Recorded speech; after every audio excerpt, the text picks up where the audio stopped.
আজকে আমরা দশম শ্রেণীর ছায়া প্রকাশনীর চন্দন সুরভি দাস ও দুলাল দাসের লেখা ভূগোল ও পরিবেশ এই বইটার চ্যাপ্টার 2 বায়ুমণ্ডল তার অনুশীলনীতে যে প্রশ্নগুলো আছে তার উত্তরগুলো আলোচনা করব।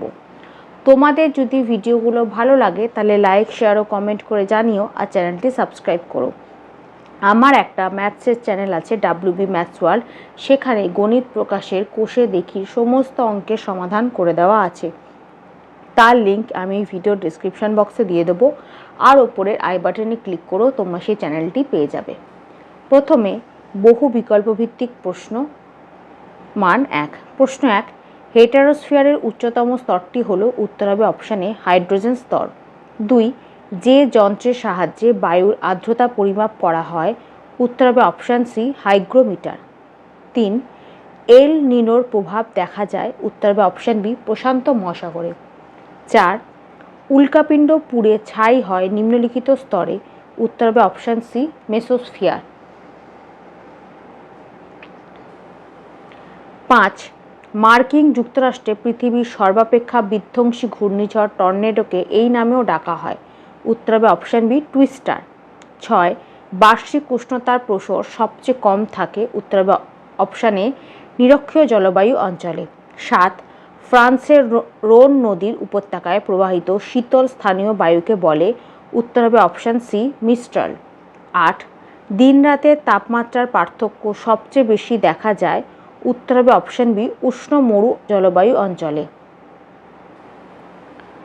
9, সমুদ্রপৃষ্ঠে বায়ুর গড় চাপ হলো, উত্তর হবে অপশান বি 1013.2 মিলিবার।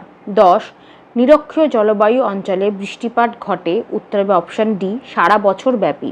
11, ভূপৃষ্ঠ থেকে ওপরের দিকে প্রায় কত কিলোমিটার পর্যন্ত বিস্তৃত স্তরটিকে হেমোস্ফিয়ার বলা হয়, উত্তর হবে অপশান ডি 100 কিলোমিটার। 12, স্বাভাবিক উষ্ণতা হ্রাসের হার পরিলক্ষিত হয়, উত্তর হবে অপশান সি ট্রোপোস্ফিয়ারে। 13, অতিবেগুনি রশ্মি শোষিত হয়, উত্তর হবে অপশান সি স্ট্র্যাটোস্ফিয়ারে। 14, ওজোন গহ্বর যেখানে সৃষ্টি যেখানে স্ট্র্যাটোস্ফিয়ারে ওজোনের ঘনত্ব থাকে, উত্তর হবে অপশান সি 200 ডবসন ইউনিটের কম। 15, যে পরিমাণ সৌরশক্তি বায়ুমণ্ডল ও ভূপৃষ্ঠ সরাসরি মহাশূন্যে ফিরিয়ে দেয় তা হলো, উত্তর হবে অপশান ডি 34%। 16, সমগ্র সৌরশক্তির মধ্যে কার্যকরী সৌরশক্তি হলো, উত্তর হবে অপশান বি 66%। 17, ভূপৃষ্ঠের সমান উষ্ণতা বিশিষ্ট স্থানগুলিকে যুক্ত করে যে রেখা তাকে বলে, উত্তর হবে অপশান বি সমষ্ণ রেখা। 18, বার্ষিক উষ্ণতার সর্বনিম্ন প্রসর পরিলক্ষিত হয় যে জলবায়ু অঞ্চলে, উত্তর হবে অপশান এ নিরক্ষীয় জলবায়ু অঞ্চলে। তারপর অতি সংক্ষিপ্ত উত্তরভিত্তিক প্রশ্ন মান 1। প্রথমে শূন্যস্থান পূরণ করো। 1, কোন স্থানের উষ্ণতা বৃষ্টিপাত লেখচিত্রে উষ্ণতা রেখাটি বৎসরের মধ্যভাগে নিম্নমুখী হলে স্থানটি ড্যাশ গোলার্ধে অবস্থিত, উত্তর হবে দক্ষিণ। 2, শীতাতপ নিয়ন্ত্রণ যন্ত্র যেটাকে বলে এয়ার কন্ডিশনার ব্যবহারের ফলে বায়ুমণ্ডলে ড্যাশ গ্যাস নির্গত হয়, উত্তর হবে সিএফসি। 3, বায়ুমণ্ডলে উচ্চতা বৃদ্ধির সাথে উষ্ণতা বৃদ্ধি পাওয়াকে ড্যাশ বলে, উত্তর হবে বৈপরীত্য উত্তাপ। 4, শীতকালে শিল্পাঞ্চলে জলীয় বাষ্প ঘনীভূত হয়ে ধূলিকণার সঙ্গে মিশে তৈরি হয় ড্যাশ, উত্তর হবে ধোঁয়াশা। 5, বায়ুচাপের ঢাল বৃদ্ধি পেলে বায়ুর গতিবেগ ড্যাশ পায়, উত্তর হবে বৃদ্ধি। 6, বায়ুপ্রবাহের গতিবেগ নির্ণয় করা হয় ড্যাশ যন্ত্রের সাহায্যে, উত্তর হবে অ্যানিমোমিটার। 7, একটি নির্দিষ্ট আয়তনের বায়ুতে জলীয় বাষ্পের মোট পরিমাণকে ড্যাশ আর্দ্রতা বলে, উত্তর হবে নিরপেক্ষ। 8, বায়ুর আপেক্ষিক আর্দ্রতা 100% হলে সেই বায়ুকে ড্যাশ বায়ু বলে, উত্তর হবে সম্পৃক্ত। তারপর স্তম্ভ মেলাও। 1, ট্রোপোস্ফিয়ার, এটা হবে অপশান বি মেঘ বৃষ্টির সংঘটন। 2, স্ট্র্যাটোস্ফিয়ার, এটা হবে ডি অতিবেগুনি রশ্মির শোষণ। 3, থার্মোস্ফিয়ার, এটা হবে ই উত্তাপের ক্রমবৃদ্ধি। 4, মেসোস্ফিয়ার, এটা হবে সি উল্কার প্রজ্বলন। 5, আয়নোস্ফিয়ার, এটা হবে এ বেতার তরঙ্গের প্রতিফলন। তারপর নিম্নলিখিত বাক্যগুলি শুদ্ধ হলে পাশে সু এবং অশুদ্ধ হলে পাশে অ লেখো। 1. ওজোন স্তরকে প্রাকৃতিক সৌরপর্দা বলা হয়, এটা শুদ্ধ। 2. নিরক্ষীয় জলবায়ু অঞ্চলে ঋতু পরিবর্তন লক্ষ্য করা যায়, এটা অশুদ্ধ। 3. প্রশান্ত মহাসাগরের সৃষ্ট এল নিনোর প্রভাবে দক্ষিণ আমেরিকার পশ্চিম উপকূলে খরার সৃষ্টি হয়, এটা অশুদ্ধ। 4. মৃষ্টাল একটি উষ্ণ স্থানীয় বায়ু যা ফ্রান্সের রোন নদীর উপত্যকায় প্রবাহিত হয়, এটাও অশুদ্ধ। 5.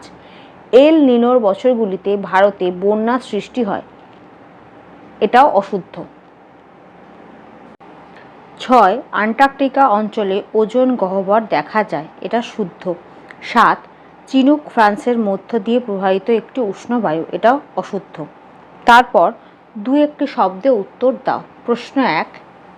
কোন গ্যাস সূর্যের অতিবেগুনি রশ্মি শোষণ করে? উত্তর হবে ওজোন গ্যাস।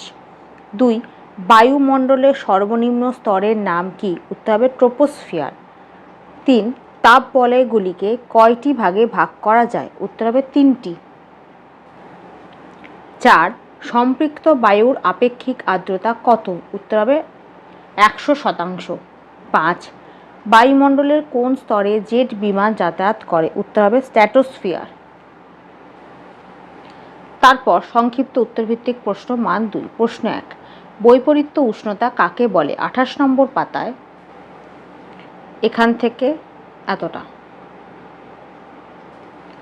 2. আন্তঃক্রান্তীয় সম্মিলন অঞ্চল কাকে বলে? 36 নম্বর পাতায় এখান থেকে এতটা। 3.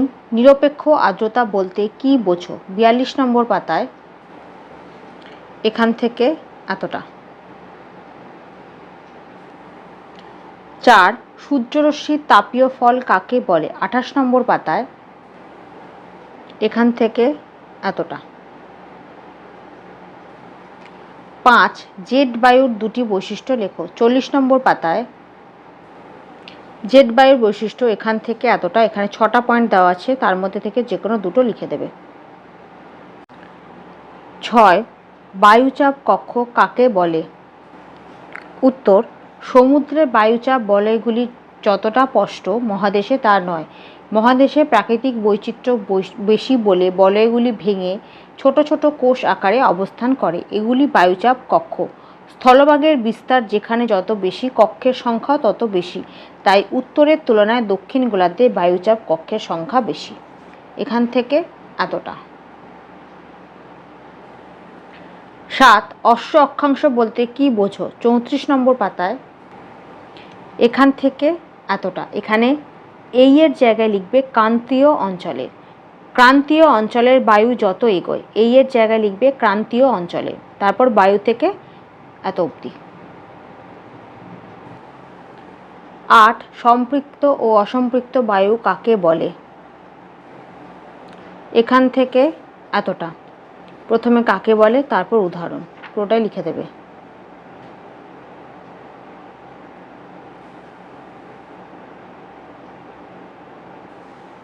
9. শিশিরাঙ্ক কাকে বলে? 43 নম্বর পাতায় এখান থেকে এতটা।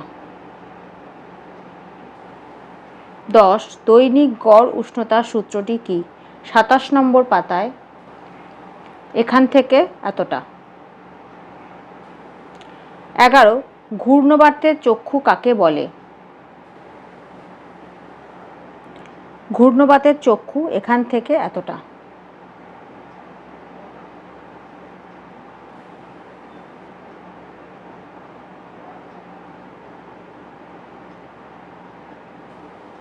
12.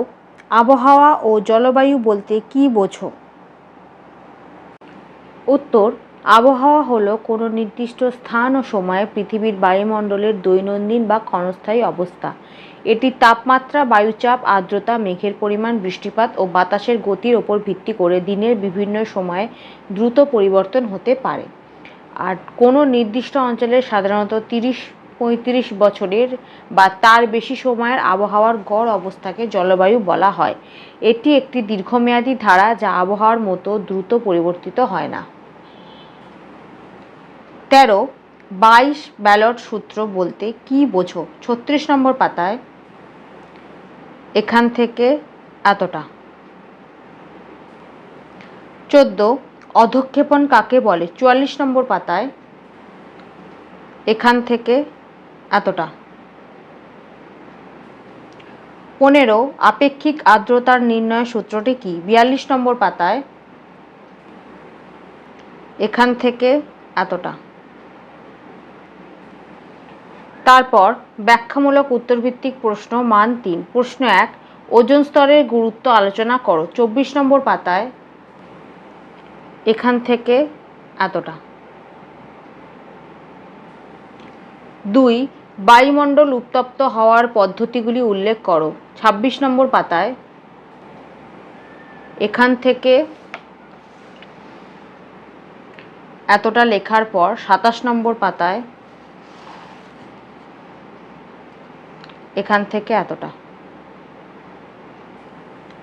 3 বৃষ্টিচ্ছায় অঞ্চল কিভাবে সৃষ্টি হয়? 45 নম্বর পাতায়। এখান থেকে এতটা। কাকে বলে? উদাহরণ দুটোই লিখে দেবে। 4 জেট বায়ুর সঙ্গে মৌসুমী বায়ুর সম্পর্ক কি? 40 নম্বর পাতায়। এখান থেকে এতটা লেখার পর 41 নম্বর পাতায়। এখান থেকে এতটা। 5 স্থলবায়ু ও সমুদ্রবায়ুর পার্থক্য লেখো। 37 নম্বর পাতায়। একদম শেষে পার্থক্যটা পাবে, 4টে পার্থক্যই লিখে দেবে। 6 মেঘমুক্ত রাত্রি অপেক্ষা মেঘাচ্ছন্ন রাত্রি বেশি উষ্ণ কেন? 29 নম্বর পাতায়। এখান থেকে এতটা। 7 ট্রপোস্ফিয়ারে উচ্চতা বৃদ্ধির সঙ্গে উষ্ণতা হ্রাস পায় কেন? এখান থেকে এতটা। হ্রাস পাওয়া বা কমা একই কথা। ট্রপোস্ফিয়ার উচ্চতা বৃদ্ধিতে উষ্ণতা কমে কেন? এখান থেকে এতটা।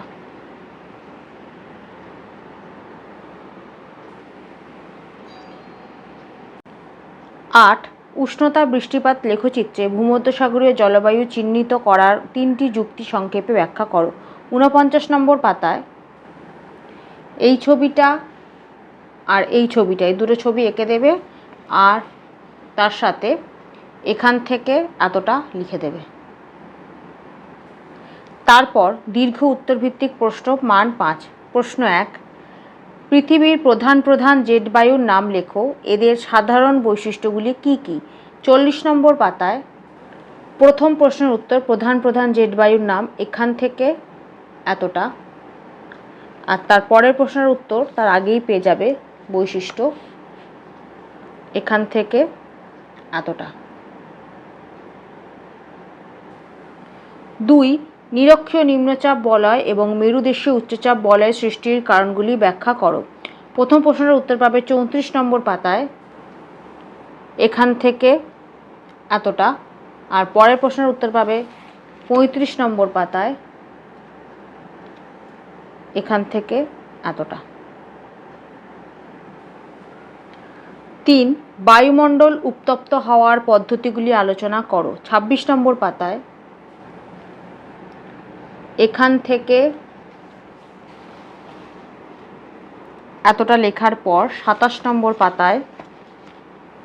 এখান থেকে এতটা। তার সাথে এই ছবিটা এঁকে দেবে।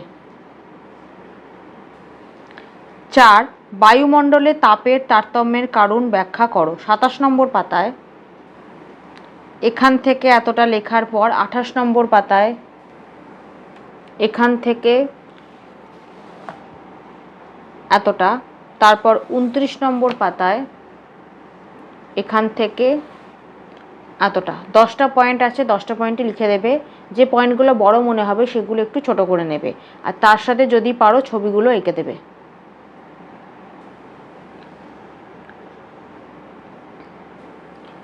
5 পৃথিবীর বিভিন্ন নিয়ত বায়ুপ্রবাহ চাপ বলয়ের সঙ্গে কীভাবে সম্পর্কিত লেখো। 36 নম্বর পাতায়। প্রথমে এই ছবিটা আঁকবে, তার সাথে এখান থেকে এতটা লিখবে। তারপর 37 নম্বর পাতা থেকে এখান থেকে এতটা। 6 বিশ্ব উষ্ণায়নের প্রভাবগুলি সংক্ষেপে আলোচনা করো। 32 নম্বর পাতায়। বিশ্ব উষ্ণায়নের প্রভাব এখান থেকে এতটা। 5টা পয়েন্ট আছে, 5টা পয়েন্টই লিখে দেবে। 7 বিভিন্ন প্রকার বৃষ্টিপাত সংক্ষেপে আলোচনা করো। 44 নম্বর পাতায় এখান থেকে এতটা লেখার পর 45 নম্বর পাতায় এখান থেকে এতটা, তারপর 46 নম্বর পাতায় এখান থেকে এতটা। 8 বায়ুমণ্ডলের ট্রোপোস্ফিয়ার ও স্ট্র্যাটোস্ফিয়ার স্তরগুলি আলোচনা করো। 23 নম্বর পাতায় এখান থেকে এতটা। 9 ভূমধ্যসাগরীয় জলবায়ু অঞ্চলের অবস্থান এবং এই জলবায়ুর প্রধান বৈশিষ্ট্যগুলি লেখো। 46 নম্বর পাতায় ভূমধ্যসাগরীয় জলবায়ু অবস্থান এখান থেকে এতটা, বৈশিষ্ট্য এ দুটো, 1, 2।